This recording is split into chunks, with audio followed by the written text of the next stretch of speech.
नमस्कार, नमस्कार, नमस्कार दोस्तों। मैं Nikhilesh Jain Hindi ChessBase India channel पर आप सभी का हार्दिक अभिनंदन करता हूँ। दोस्तों इस समय दिल्ली इंटरनेशनल टूर्नामेंट चल रहा है, 20वाँ संस्करण है और जैसा कि मैंने आपको पिछले वीडियो में बताया था कि एक गेम का जब हमने एनालिसिस किया था कि इस समय 1075 खिलाड़ी दिल्ली में खेल रहे हैं और पहले ही राउंड में हमने आपको देखा था कि कैसे ग्रैंड मास्टर के खिलाफ एक अमेच्योर प्लेयर है जो बड़ी आसानी से जो हार गए। तो हमने डिस्कशन किया था कि क्यों ऐसा हुआ कि एक अमेच्योर प्लेयर जो है वो इतनी जल्दी क्यों हार गया? क्यों एक अच्छा मैच नहीं हुआ वहाँ पे? वैसे ही आज हमारे पास एक बेहतरीन एग्जाम्पल है कि कैसे एक 1886 रेटेड प्लेयर दैविक ने ग्रैंड मास्टर लेवन पंसुलिया जो कि चैंपियन रह चुके हैं यहाँ के, इसके अलावा इंडिया में कई टूर्नामेंट जीत चुके हैं, जॉर्जिया के प्लेयर जो हैं उनको जो है चौंका दिया। तो आइए देखते हैं क्या डिफरेंस था आता है जब आप एक बड़े प्लेयर से एक अच्छा मुकाबला किस कंडीशन में आप खेल पाते हो। तो यहाँ पर जो है 11 सफ़ेद मोहरों से खेले थे, मतलब काले मोहरों से खेला ये मैच। नाइट F3 से शुरुआत करी 11 ने यहाँ पर और दैविक जो कि इंडिया के प्लेयर हैं, उन्होंने D5 खेल के यहाँ पे जवाब दिया।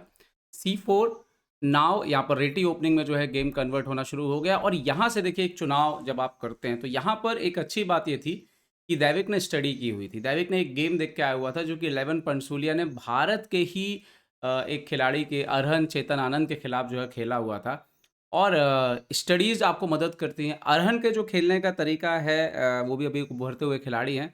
आक्रामक शतरंज चुनते हैं, आक्रामक खेलने की कोशिश करते हैं और यहाँ पर दैविक ने वही किया और हम यही बोलते हैं कि जब आप बड़े प्लेयर से खेलिए तो दब के मत खेलिए, खुल के शतरंज खेलिए।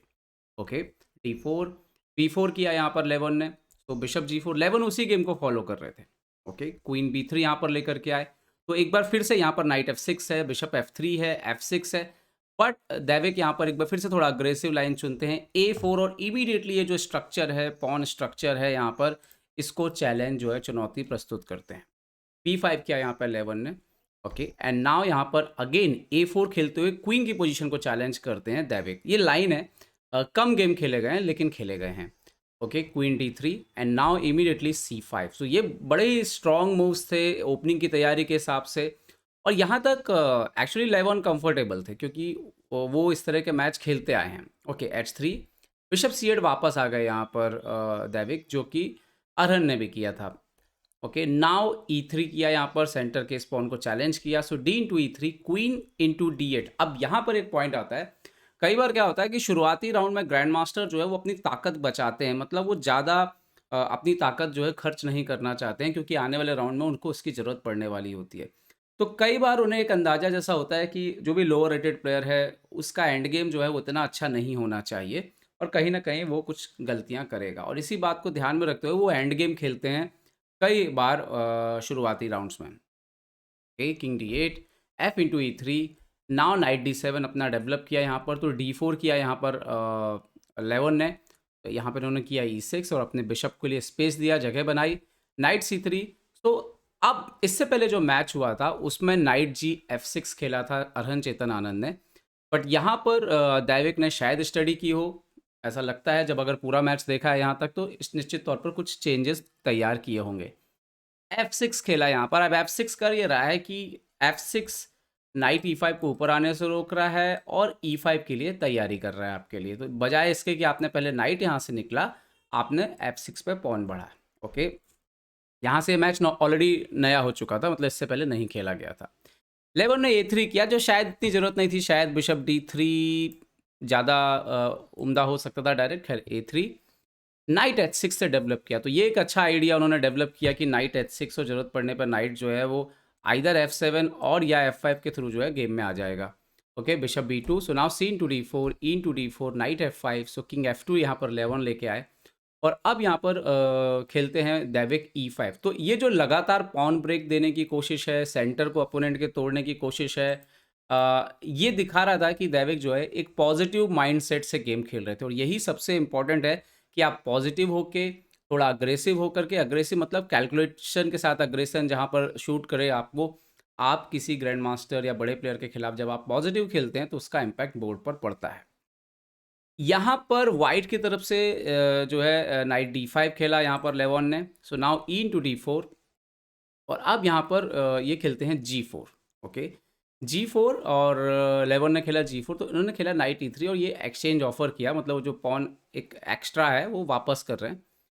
ये वो मोमेंट था जहाँ पर नाइट D4 ज़्यादा बेहतर होता लेवॉन के लिए। लेवॉन ने यहाँ पे नाइट इंटू E3 एक्सेप्ट किया, pawn into E3, king into 3, और इसके बाद जो मैच खेला है ना इन्होंने दैविक ने, वो वाक़ई दिखा रहा है कि बच्चा काफ़ी टैलेंटेड है। सबसे पहली बात तो देखो, उन्होंने यहाँ पे नाइट C5 प्लेस किया। अब ये नाइट को इम्पोर्टेंट था इसलिए निकालना कि ये बिशप के लिए आपको नाइट खोलना ज़रूरी है। जब ये बिशप निकलेगा तब ये रुक खेलेगा, तो नाइट का मूव होना सबसे पहले ज़रूरी था। लेकिन यहाँ पर आने वाली चाल इम्पोर्टेंट थी। रुक D1 चेक, किंग C7, रुक G1, और यहाँ पे नाइट B3। ये चाल जो है ना, ये इतनी आसान नहीं दिखने में लग रही है। एक्चुअली में क्या है कि वो जो उन्होंने क्या किया कि घोड़े को B3 में पहुँचा के ये वाला जो घर है ना, वो बिशप के लिए तैयार किया है। तो ये मुझे बड़ा ही एक अच्छा मूव लगा, नाइट B3 जैसा मूव निकाला। तो जब आप पॉजिटिव खेलते हैं तभी बात बनती है, और यहाँ पर देखो उन्होंने अपने जो डेवलपमेंट रुका हुआ है उसका सॉल्यूशन निकाल लिया यहाँ पर। और अगर डेवलपमेंट का सॉल्यूशन निकल जाए तो आप देखिए, एक तो डबल बिशप है यहाँ पे ब्लैक के पास, और दूसरा थोड़ा सा जो ये वीकनेस लग रही है मुझे ये C4 पे, वो एक्सपोज हो सकती थी। तो उन्होंने क्या किया यहाँ पर, और A3 भी डेफिनेटली यहाँ पर A3 पे भी जो है वो वीकनेस अभी नॉट नाउ पर जगह रहेगी। खैर, इन्होंने किया नाइट D4, तो बिशप C5, बिशप G2 उन्होंने डेवलपमेंट किया। सो यहाँ पर गुड मूव बिशप E6, क्योंकि D4 का नाइट पिन है।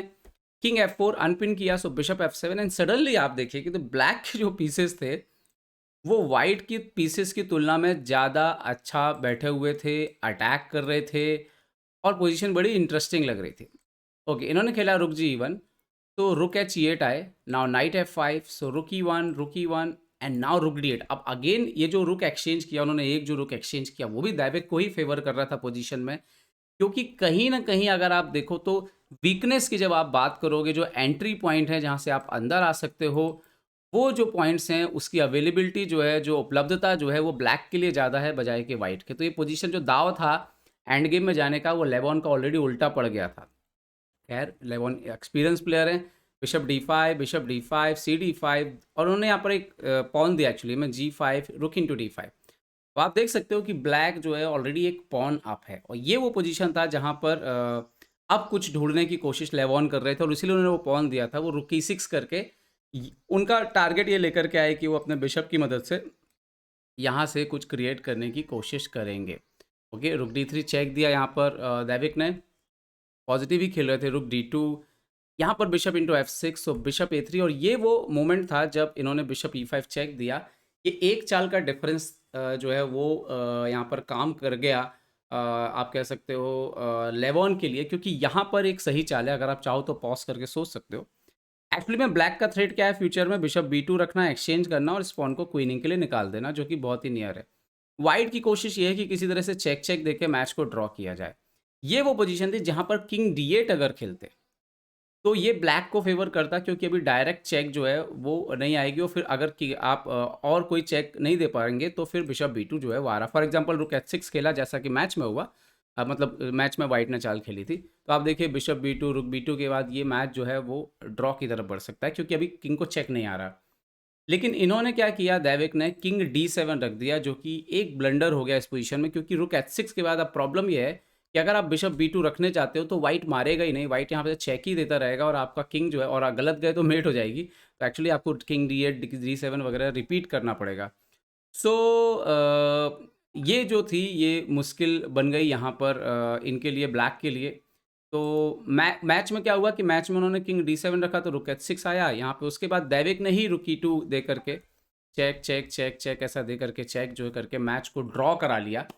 तो बस मैं यही बोलूँगा कि आप देख सकते हो कि इस मैच में कैसे जो 1886 रेटेड हैं दैविक वाधवन, उनके सामने 2600 का प्लेयर है, मतलब 700 साढ़े 700 के पॉइंट से भी ऊपर रेटिंग का जो प्लेयर है, उसको उन्होंने पॉजिटिव खेला।